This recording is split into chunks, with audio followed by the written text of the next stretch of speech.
Sir megastar Chiranjeevi గారికి 70 వసంతాలు. అసలు వెండితెరని ఏలిన ఇంద్రుడైన. సో ఎలా అనిపిస్తుంది సార్ చిరంజీవి గారితో మీకు ఏమైనా ప్రత్యేకమైన అనుబంధం ఉందా? ఆయన సినిమా నేపథ్యం, ఆయన సేవా నేపథ్యం ఎలా చూడాలి? చిరంజీవి గారికి జన్మదిన శుభాకాంక్షలు. 99 టీవీలో మీరు ఒక సిరీస్ కూడా రన్ చేశారు కదా. మీరు ఇందాక ఆయనతో విజయవంతమైన సినిమాలు తీసిన గోపాల్ దర్శకుడు గోపాల్ గారిని కూడా ఇంటర్వ్యూ చేసినట్టున్నారు.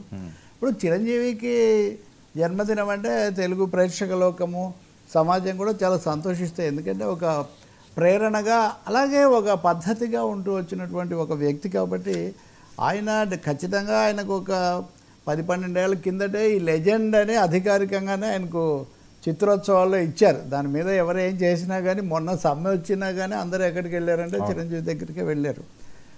ఈ సందర్భంగా చెప్పాలంటే ఓకే, చిరంజీవి గారితో సంబంధం, అభిప్రాయాలు అవన్నీ అలా ఉంచి ఇంతకాలం పాటు అంటే ఇప్పుడు సినిమాల జోష్ కూడా ఇప్పుడు విశ్వంభర సినిమాకి సంబంధించిన ఇది విడుదల కావటం కానీ, అలాగే అనిల్ రావిపూడి కామెడీ మాస్ సినిమాలు తీయడంలో దిట్ట కదా.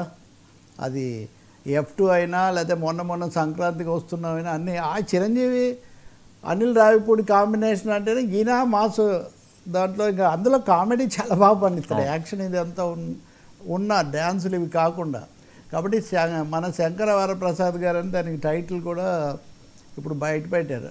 వరప్రసాద్ అంటే ఆయన అసలు పేరు, ప్లస్ దాంతోపాటు ఇది కూడా ఉంది కాబట్టి ఇది ఫేక్ డాక్టర్ స్టోరీ అవన్నీ ఉన్నాయి కదా, శంకర్ దాదా ఎంబీబీఎస్. కాబట్టి ఆ శంకర్ అనేది దాదాపు ఆయన శంకర వరప్రసాద్ లాగా అలా కొనసాగుతుంది. ఈ మెగాస్టార్కు ఈ పుట్టినరోజు నాడు అది అభిమానులకు ప్రత్యేకించి సంతోషం కలిగిస్తుంది. వెంకటేష్ దాంట్లో గెస్ట్ ఆర్టిస్టు లేదా సెకండ్ మల్టీ స్టారర్గా నిజంగా దాన్ని చూడాలనే ఉత్సాహం వస్తుంది. ఎందుకంటే ఆ మాస్ దీన్ని చేయడంలో అనిల్ రావిపూడి నిజానికి ఇక్కడ ఉన్న స్తబ్దత పోగొట్టి చేసిన వాడైతే Chiranjeevi perfect combination.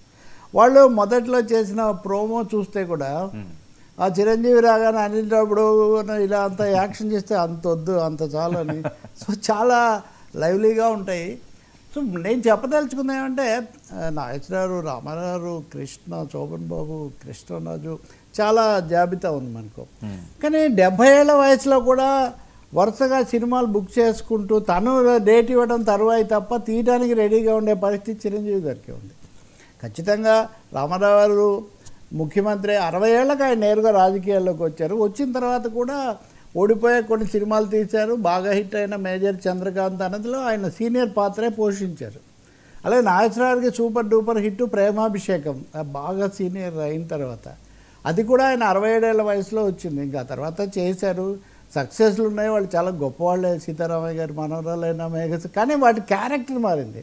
But Chiranjeevi మటుకు మధ్యలో కొంచెం ట్రయల్స్ వేసినా కానీ నేను మాస్ హీరోగా ఉంటేనే అని మాస్ ఆయన ఒప్పుకోలేదు, ఆయన కూడా ఒప్పుకోలేదు. దాంతో 70 ఏళ్ల వయసులో కూడా వరుసగా ఇన్ని సినిమాలతో వెళ్ళటం, జయాపజయాలతో నిమిత్తం లేకుండా దూసుకుపోవటం, చాలా విజయవంతం కూడా కావటం అది చిరంజీవికే దక్కింది.